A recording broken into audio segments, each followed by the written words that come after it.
On a positive note, with the winter season approaching, the Lloydminster Kiwanis Club is gearing up for its annual Festival of Lights, and they're also looking for volunteers. For more on how the community can get involved, here's Shelby Clark.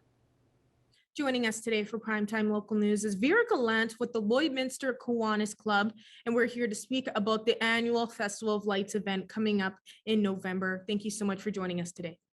Thank you for having me, Shelby. It's a pleasure. Of course, Vera. Now, with the annual Festival of Lights coming up here as the winter season is slowly approaching here, how many years has it been now with this event in the community? Well, 2021 will be our third annual Festival of Lights. Yep, this is year number 3. For previous years, how was the event in the community with support and everything? Can you give us a little bit of details on that? Okay, when we did this for the first time in 2019, of course, that was before COVID, we had fantastic community support. On the day of the lighting, we had, at least 200 people at the park. We served hot dogs and hot chocolate and cookies, and Santa showed up with candy canes for all the kids. So that part was totally fabulous. It exceeded my expectations. Of course, last year with COVID, we couldn't have the social part of the Festival of Lights, but the park itself was much bigger and better than it was the year before. And we promised 2021 would be bigger and better. And I hope the community is not disappointed. And for this year, what does the club need help with from residents right now? Well, we are a very small club. And so we are really needing some help setting up the decorations. We have done a lot already, but this weekend we're planning on putting out all the ornaments. So we really could use some extra help with that. So if anyone has some free time, we would love to have you join us at the Kiwanis Park, either Friday and or Saturday, at probably starting around 10 o'clock. And is there anything different planned for this year's Festival of Lights compared to last year's? Yeah, we have more decorations. This year we have small arches lining the pathways, and those will all be lit up. So, and we'll have a few more ornaments out in display. So yeah, it is hopefully bigger and better. Could you give a little backstory of how the Festival of Lights event started those 3 years ago? Okay, I was driving by Airdrie 3 years ago, and I saw their huge display. So as I'm driving, I thought, why can't we do this in Lloyd? Our Kiwanis Park is fairly small, so I thought we could make something really, really beautiful. So I threw it out to one member who jumped on board, and before long, the club was thrown into a new project. Some members of the community have said we should have a donation bucket, but it's not something we have looked at. But by all means, if anybody wants to make a donation, we will never turn it down. And for those who may not know yet, when will this event be for this year's annual Festival of Lights? Yes, our mayor has agreed once again to turn on the lights at the official opening, which will be held on Sunday, November 28th. Speeches will probably start around 4:15. We're hoping the lighting itself will take place around 4:30, no later than 4:45. So we certainly welcome the community to come to the park that Sunday. I'm not sure what restrictions are. Last year we were limited to about 30 people in the park, but people are certainly welcome to just stay in their cars and listen to the speeches, or just walk around and enjoy. Perfect. Well, once again, thank you so much for joining us today again, Vera.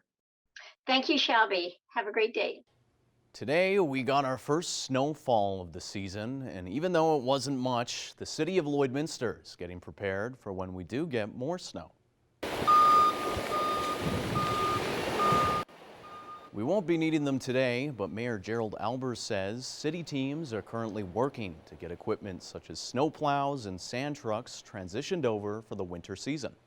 That's a bit of a challenge because we watch the weather very carefully, so do they, and ensuring that we have our snowplows on the equipment that needs to be mounted, because those have other duties as well, ensuring the sanding stockpiles are up to speed and stocked for the winter. I think we're as ready as we can be. Mayor Albers is reminding drivers to be prepared for winter driving conditions and to take extra precautions. I encourage everybody that first snowfall, remember the roads are a little slippery. The asphalt might be a little warm, and as that snow lands, it does create a little bit of ice. Our teams will be out sanding and salting as quick as they can, but drive with caution. And if you believe you're making the move to winter tires, it would be a good time to get to that appointment as soon as possible. Now, to check and see if drivers should be worried about any upcoming driving conditions, let's check in with Jasmine King.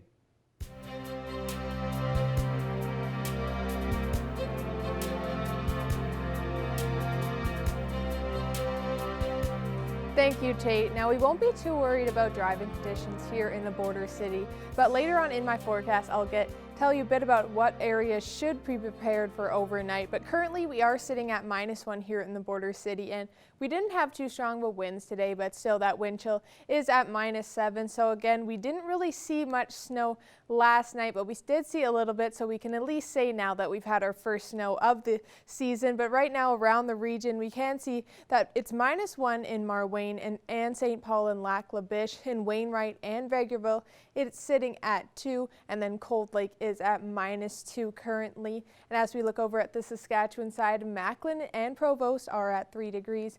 Meadow Lake is at -3, St. Walburg is at 0, and Green Lake is at -1. But as we look into your satellite radar map, this is from a bit earlier on today, but we can see this is now moving closer into the Meadow Lake and area. So there is actually a snowfall warning in that area, so expect to see some snow overnight tonight. Now, we did have fine driving conditions here in the border city, but there is some places around the Lloydminster area that did see a bit of those tougher driving conditions today. But again, there is a snowfall warning in some areas, so be sure to check that out and make sure you are prepared for that snow. But as we look overnight across the region, we can see there will be snow in a few of the areas here. Île Croix and Pearson are both seeing that, and we're going to be close to that -8 to -10 degree range overnight tonight. And then again, Meadow Lake will be seeing some snow. Bonnyville will be at -6, and then Paradise Hill will be at -7. But as we look into your 3-day forecast, we can't expect too much snow coming into the border city tomorrow for Remembrance Day, so we might have a fine weather if you're going out there to pay your respects tomorrow, with just a mix of sun and cloud with a high of 0. But Friday, there is that 60% chance that we will be seeing some snow once again, so as we head into the weekend, there is that higher chance of seeing that. And then on Saturday will be one of the warmest days at 6 degrees. But that's a look at your 3-day forecast, and we'll have more news coming up.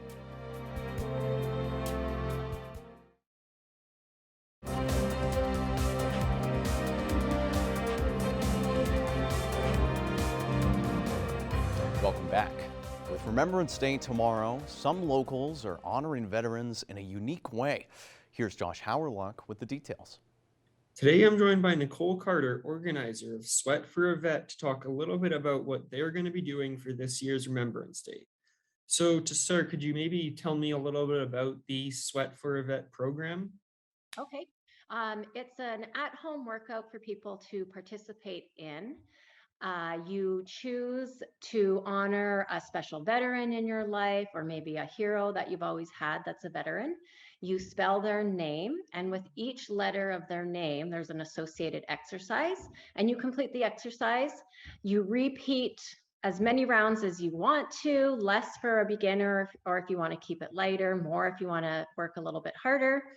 At the end of the workout, I'm asking people to send me either a picture, a video, maybe a little comment if you're camera shy, on my Facebook page or on the event.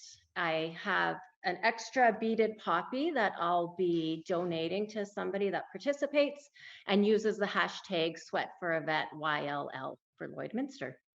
And so what would be some examples of what the exercises would be on the list?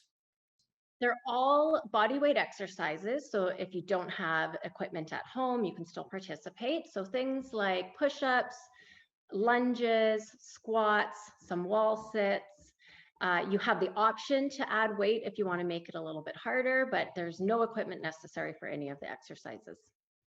And so this seems like a little bit of an unorthodox way to honor veterans. Do you know where this program originated?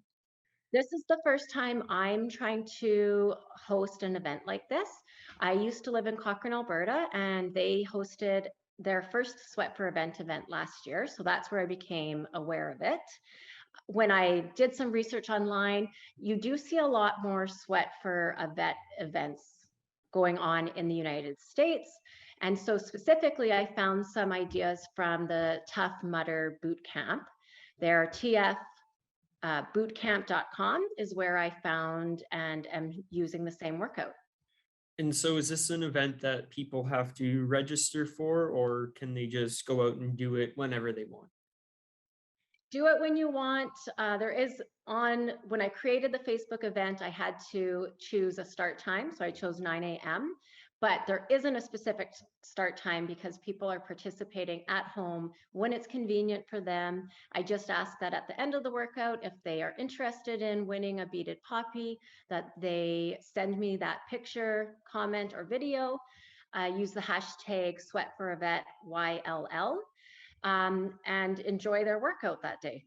So what was it that got you involved with the Sweat for a Vet program last year in Cochrane? It was a new program that was being offered. I think it's important to honor our veterans, and just a special way for those people that enjoy fitness, often don't have an option for a fitness class on Veterans or Remembrance Day because so many classes get canceled. Just a great way to get that workout in and at the same time do something to honor our veterans. And so then where would people be able to find the full list of workouts to do? If they click on the Going tab for the Facebook event, there is a post with all of the exercises, as well at my Facebook page, Flex Fitness and Massage. There's also a post on there with the exercises posted. That's great. Thank you for taking the time to meet with me.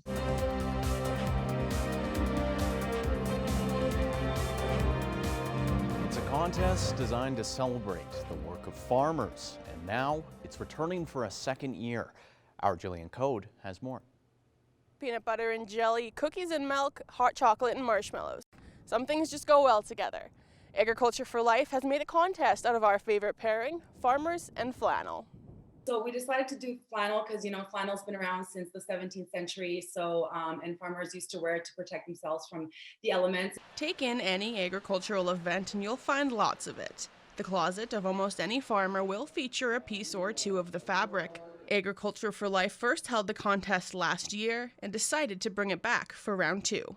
So this is our second year. We had a really good turnout last year. We had some really amazing submissions. So we decided to bring it back again. It was yet another difficult year with COVID. And in addition to that, a very difficult growing season for a lot of farmers across Alberta. So we figured what better way to kind of lighten the mood a little bit than to say thank you to the farmers. The contest is open to any person living in Alberta, whether they're connected to a farm or not. We're having a lot of submissions from not just farmers, all other individuals also just kind of showing their support and channeling their flannel as well. The prize for this year's contest is, of course, a flannel gift pack from UFA. To enter, all you have to do is basically throw on your favorite flannel. It could be your shirt. We've had a lot of submissions of other items as well. And all you have to do is head to our website, submit your photo, and basically anyone in Alberta is eligible to receive the prize at the end. So yeah, it's very simple. The submission deadline is midnight, November 14th. Jillian Code, Primetime Local News. Now, let's check in with Jasmine King once again for your second look at weather.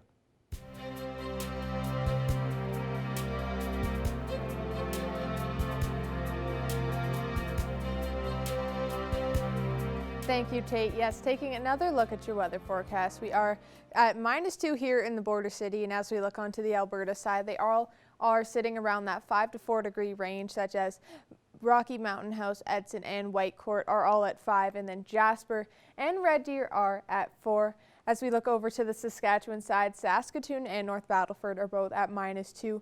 Melfort and Prince Albert are at -1, and Meadow Lake is at -3, where again in that Meadow Lake, Green Lake area, there is a snowfall warning. So by Thursday afternoon, you can expect up to potentially 20 centimeters of snow. But as we look into your northern regions, La Ronge is currently at -2, as well as Buffalo Narrows and La Loche. Wollaston Lake, Stony Rapids, and Uranium City are all sitting at -5. And on the Alberta side, Fort McMurray, Fort Chipewyan are both at -2, as well as Peace River is at -2. And then High Level is at -5. But as we look into your national forecast, we can see that the temperatures that we are seeing in northern Alberta and Saskatchewan are similar to those in Yellowknife. There is at -5 up there, as well as Whitehorse is at -5. And then Vancouver is sitting at 9 degrees, but still seeing that precipitation throughout the day today. And as we look into your eastern part of Canada, Toronto is at 8 and Winnipeg is currently at 0, as well as Regina. So we can see they are having a bit more precipitation there. So they may even see some snow further on into the east. But as we look at Quebec City, it's at 7, and then Halifax is currently sitting at 3 with some rain. But as we look tomorrow into your region around the border city, we can see zeros pretty much all throughout. So for Remembrance Day tomorrow, it will be a bit colder. So again, if you're heading out to pay your respects, you may need to be dressed a little bit warmer than usual. And then we can see those zeros throughout. And then again on the Alberta side, we can see some ones in Vermilion and Provost, and then Vegreville and Wainwright are also seeing 2 degrees. But now we will be taking a look at some of your pictures. You can submit the pictures, your weather pictures, to our Facebook page throughout the week, and we will feature them on the show. So please submit those to our Facebook page. So thank you, Erica, for submitting this picture of this beautiful sunset. It just looks so pretty. I know that everyone loves to see these sunsets like these. But now as we look at this picture from Mitchell, thank you for submitting this. Now Mitchell said this was near Fort McLeod, so this is just looks great, that skyline that goes all the way out. But as we look into your 7-day forecast, we can see as we head further on into the week, Friday, there is that chance that we will be seeing some snow again. So just get prepared for that. And then Saturday is having a high of 6 degrees, but it's actually going to get beat out by Monday as the warmest day of the upcoming week. So we can see that mix of sun and cloud throughout, but our lows aren't too low at around this time of year, just a bit above the averages currently. And then Monday there is that 40% chance of some snow. But that's a look at your 7-day forecast, and we'll have more news after the break.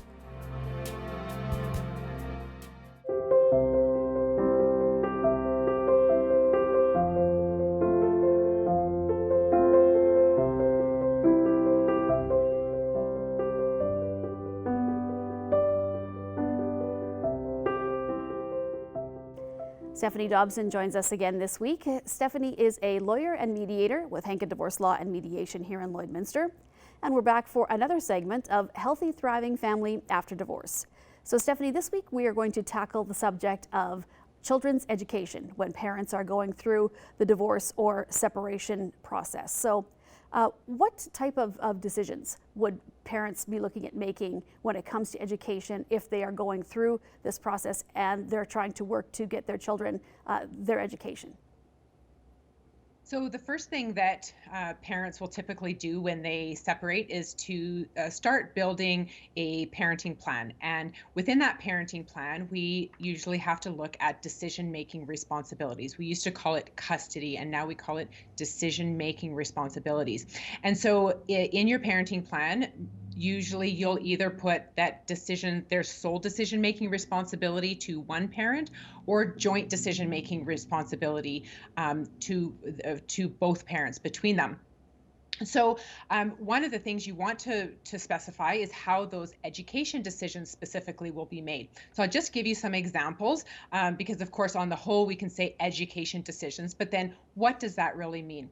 So one of the things you want to specify is communication between the school and the family. So specifying how you want that to look. So is there going to be one primary liaison? Are both parents going to give their contact information, their email address and phone number to the school, so that the school is really clear at who they'll be contacting if need be? So then let's look at what kind of education decisions will be made jointly, and what will be made alone by one parent. So you may want to consider, are these decisions that are going to be made actually joint decisions? So you take both people's perspective and then you make a decision. Or is one person going to make the decision and the other person gets consulted or informed of the decision after the fact? So it's really important not only to figure that out at the parental level, but also to let the school know how those decisions are going to be made so that the proper communication channels happen.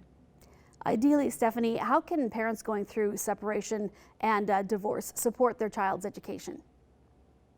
So the most important thing that parents can do is to have that open dialogue with the school, with the educators, so that the teachers, the administrators, EAs, or any other supports that your children have. So the more that communication that you do have, the better that the school is able to support the growth, development, and educational pursuits of your children.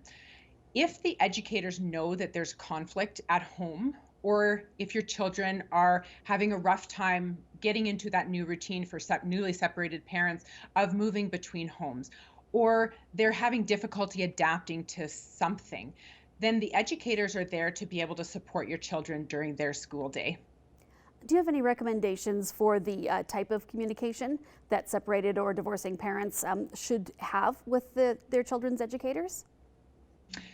Well, I always recommend that you work together as a team. So the education group, so teachers, administrators, EAs, and other supports, along with the parents, with the common goal of supporting your children educationally. Now, of course, this goes beyond just separating and divorcing parents. It also is for intact families. It's really important to have that open dialogue. But it will depend for each family on your particular circumstance. So that may mean there's a weekly email that gets sent from the school or from the parents as to how the children are doing. So it's not really a one size fits all, but the most important thing you can do is at least open the dialogue. The schools are usually very familiar when there's divorcing families, but they won't know the context of your particular family.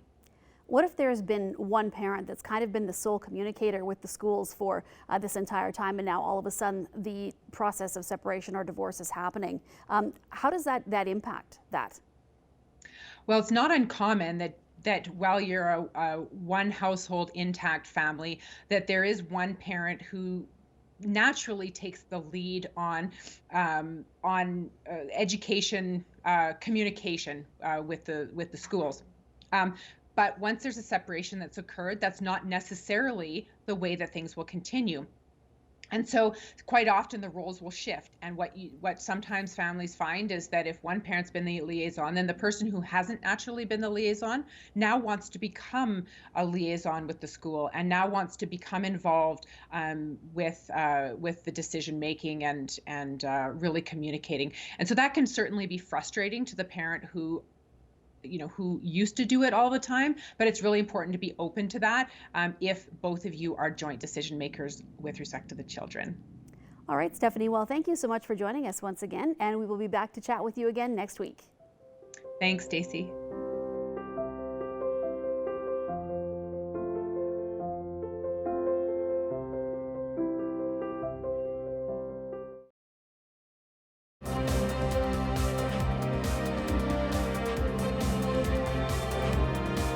Border Idol is making its return in Lloydminster this month, and to talk about the talent competition, I'm joined by Riley Grace from Lloydminster's Youth Council. So, Riley, I hear the council is still accepting applications. So, what kind of qualifications do kids need to meet in order to apply? Yeah, okay, so qualifications this year. So if you're a student in Lloydminster, up to grade 12, it's what we're accepting this year. And as far as talent goes, what exactly is the council looking for this year? Is it exclusive to singing and dancing, or what kind of applications are you seeing so far? I think that what we had decided is we're gonna We want it open this year. We want to see all those talents. Now, with that being said, there might be some limitations once we see what those talents are when we have them inside when it comes to, those safety things and COVID, obviously keeping those restrictions in mind. But we want to see everyone's talent. We want everyone who has any sort of talent to apply. We want to see their faces. There's so much talent in this town that is just waiting to be uncovered. And I think that's one of our goals that we really want to have this year.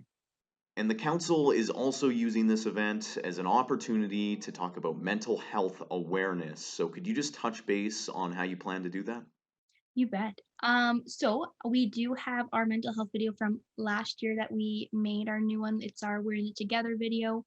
It has been shown, I believe, at the drive-in last year, and things like that. So I'm sure we're going to show that at Border Idol and kind of, bring it up, talk about it a little bit, give people those resources to, go to if they're needing help, if they need any kind of support, and always to let them know that, us as the youth council, we're there. And we do have our new mental health project in the works. It should be happening here soon, so it's super exciting. But yeah. Then for kids who might be interested in checking out Border Idol, maybe they're considering submitting a demo themselves, where's a good spot for them to go online? You bet. So either like Instagram or Facebook, there'll be the little poster there, and then it has the QR code, which will take you directly to the application spot. Thanks for your time, Riley. Yeah, of course. Thank you. That's all the time we have for right now. We do, however, have some more news coming up in the next hour, so you can stick with us to see more. For now, I'm Tate Lakecraft.